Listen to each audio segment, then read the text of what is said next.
आइए इस कथा का आरंभ करें। यह उस समय की बात है जब यदुश्रेष्ठ भगवान श्री कृष्ण ने कंस और चाणूर का वध कर दिया, उग्रसेन को राजगद्दी पर अभिषिक्त किया और उसके बाद उनसे पूछा, हे राजन, अब हमारे लिए क्या आज्ञा है। तब राजा उग्रसेन ने कहा, हे कृष्ण, आपके सानिध्य में रहकर मेरे सभी कार्य संपन्न हो चुके, सिद्ध हो गए। मेरे लिए अब कोई वस्तु दुर्लभ नहीं रह गई। अब आप दोनों उज्जैन जाकर अध्ययन कीजिए, शिक्षा प्राप्त कीजिए। अब राजा की आज्ञा पाकर बलराम जी और श्री कृष्ण शिक्षा प्राप्त करने के लिए अवंती के निकट आचार्य सांदीपनि मुनि के आश्रम में गए। वहां जाकर सांदीपनि मुनि को उन्होंने गुरु स्वीकार किया, गुरुकुल में रहने लगे। वहां पर रहते हुए उन्होंने चारों वेदों को कंठस्थ किया। इसके उपरांत आचार और विचार का पूर्ण ज्ञान प्राप्त किया, 64 कलाएं सीखी और रहस्य तथा संहार सहित धनुर्वेद का ज्ञान भी अर्जित किया। कृष्ण और बलराम की बुद्धि इतनी कुशाग्र थी कि वे मात्र एक बार सुनकर अथवा देखकर पाठ सीख लेते थे। उन्होंने 64 दिनों में 64 विद्याओं में दक्षता प्राप्त कर ली। उन दोनों के इस असंभव और अलौकिक कृत को देखकर सांदीपनि मुनि ने सोचा कि लगता है इन दोनों के रूप में सूर्य और चंद्रमा ही आ गए। इस प्रकार सोचते हुए वे अपने शिष्यों के साथ स्नान करने के लिए चले गए। उनके साथ उनके शिष्य बलराम और श्री कृष्ण भी थे। अब सांदीपनि मुनि सभी शिष्यों के साथ स्नान करके वापस आश्रम पर आए। तब तक भगवान श्री कृष्ण और बलराम जी ने अपनी शिक्षा पूर्ण कर ली थी और अब शिक्षा की समाप्ति पर गुरु दक्षिणा देने का समय आया। इसलिए उन दोनों ने अपनी शिक्षा पूर्ण करके अपने कर्तव्यों का पालन करते हुए अपने गुरु सांदीपनि मुनि से जाकर विनम्रता से पूछा, हे गुरुदेव, आज हमने आपसे सभी प्रकार की शिक्षा प्राप्त कर ली है। कृपया बताइए कि श्री चरणों की सेवा में हमें, गुरु दक्षिणा में हमें क्या देना चाहिए। उनके ऐसे प्रिय वचन सुनकर उनके गुरु प्रसन्न हुए। उन्होंने कहा, मेरा एक पुत्र था, वह तीर्थ यात्रा के समय प्रभास क्षेत्र के अंदर समुद्र के जल में एक जल कीट द्वारा मारा गया। अगर आप ला सकते हो तो उन्हें वापस ले आइए। तब श्री कृष्ण और बलराम जी ने कहा, जैसी आज्ञा गुरुदेव। इतना कहकर वे दोनों तुरंत रथ पर आरूढ़ हो गए और गुरुपुत्र की खोज में निकल पड़े। प्रभास क्षेत्र में पहुंचने पर वे समुद्र तट पर जाकर बैठ गए।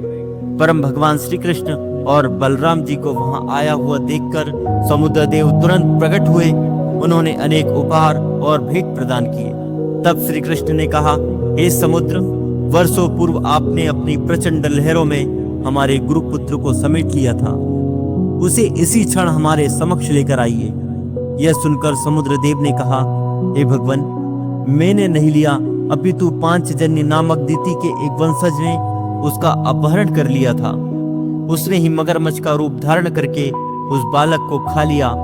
यह दैत्य एक शंख के आकार में इस जल में भ्रमण करता है। यह सुनकर भगवान श्री कृष्ण ने समुद्र की गहराइयों में छलांग लगाई और पांचजन्य का वध कर दिया। लेकिन उस असुर के उदर में भी उन्हें अपना गुरुपुत्र नहीं दिखाई दिया। तब भगवान जनार्दन ने उस पांचजन्य शंख को लिया और अपने रथ पर वापस आ गए। इसके बाद उन्होंने बलराम जी के साथ यमराज की नगरी में प्रवेश किया। वहां पहुंचते ही श्री कृष्ण ने जोर से अपना शंख बजाया और यमराज जी तुरंत अपने दोनों स्वामी श्री कृष्ण और बलराम जी की पूजन करने के लिए वहां उपस्थित हो गए। स्कंद पुराण में वर्णन आता है कि भगवान के वहां आने से वहां जितने भी नरकवासी थे वे सभी मुक्त हो गए और वैकुंठ धाम चले गए। अब भगवान के समक्ष हाथ जोड़कर यमराज जी ने कहा, हे भगवान, आप दोनों मनुष्य रूप में लीलाएं कर रहे हैं। आपका यह सुंदर स्वरूप देखकर मैं धन्य हो गया। बताइए मैं आपकी क्या सेवा कर सकता हूँ। तब भगवान श्री कृष्ण ने उत्तर दिया, हे यमराज, अपने पूर्व कर्मों के फलस्वरूप मेरे गुरुपुत्र को आपके पास लाया गया था। मेरी आज्ञा है कि आप उसे तुरंत वापस लौटा दीजिए। यह सुनकर यमराज जी ने कहा, जैसी आपकी आज्ञा प्रभु। इतना कहकर यमराज जी तुरंत ही उस मुनि पुत्र को लेकर वहां आ गए। उसके बाद उन्होंने भगवान की पूजन अर्चना की और फिर वहां से लौटकर श्री कृष्ण और बलराम गुरुपुत्र को लेकर अपने गुरुकुल वापस आए। उन्होंने अपने गुरु को उनका पुत्र देते हुए भगवान श्री कृष्ण ने कहा, हे गुरुदेव, आप अपने मुनिपुत्र को स्वीकार कीजिए और इसके अलावा भी हम आपको दक्षिणा में कुछ और भी देना चाहते हैं। तब सांदीपनि ऋषि ने कहा, पुत्रों, आप दोनों ने गुरु के प्रति एक शिष्य के कर्तव्य को अच्छी तरह से पूरा कर दिया है। जिस गुरु के तुम जैसे शिष्य हो उसे और क्या चाहिए। अब आप दोनों घर लौट जाओ। मैं आपको आशीर्वाद प्रदान करता हूँ कि आप दोनों की ख्याति चारों दिशाओं में फैले। आप दोनों के वचन वेद वाक्यों के समान सदैव सार्थक और सनातन रहे। इस प्रकार अपने गुरु से आशीर्वाद लेकर अपने गुरु को गुरु दक्षिणा देकर कृष्ण और बलराम अपने रथ पर आरूढ़ होकर मथुरा के लिए निकल पड़े। जब वे मथुरा वापस आए तो मथुरा वासियों को ऐसा लगा मानो उनके प्राण लौट आए हों। उनकी खोई हुई संपत्ति वापस उन्हें मिल गई। सभी लोगों ने मिलकर कृष्ण और बलराम का भव्य स्वागत किया और इस प्रकार भगवान श्री कृष्ण ने अपने स्वयं के आचरण द्वारा हमें सिखाया कि किस प्रकार प्रत्येक मनुष्य के जीवन में एक गुरु का महत्व होता है। उसके शरणागत होकर उनसे विद्या, उनसे ज्ञान प्राप्त करना अत्यंत आवश्यक होता है। लेकिन वर्तमान समय में हम देखते हैं कि सबसे बड़ा प्रश्न यह है कि आखिर गुरु किसे समझा जाए। क्या गुरु कोई लाक्षणिकता या उनकी कोई योग्यताएं होती है।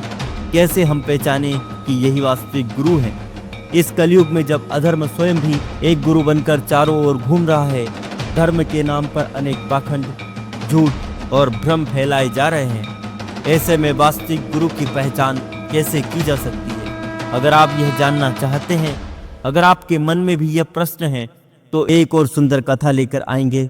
आपके लिए एक लाइक सिर्फ बटन है, लेकिन हमारे लिए यह मेहनत का सम्मान है। अगर आप चाहते हैं कि ऐसी ही और भी आध्यात्मिक कथाएं आपके जीवन में प्रकाश लाएं, तो कृपया इस चैनल को सब्सक्राइब करें, अपने मित्रों परिवार के साथ शेयर करें। आज की इस कथा से आपने क्या सीखा, कमेंट में जरूर बताएं। सबसे अच्छी टिप्पणी को हम अगली वीडियो में दिखाएंगे। जय श्री कृष्ण।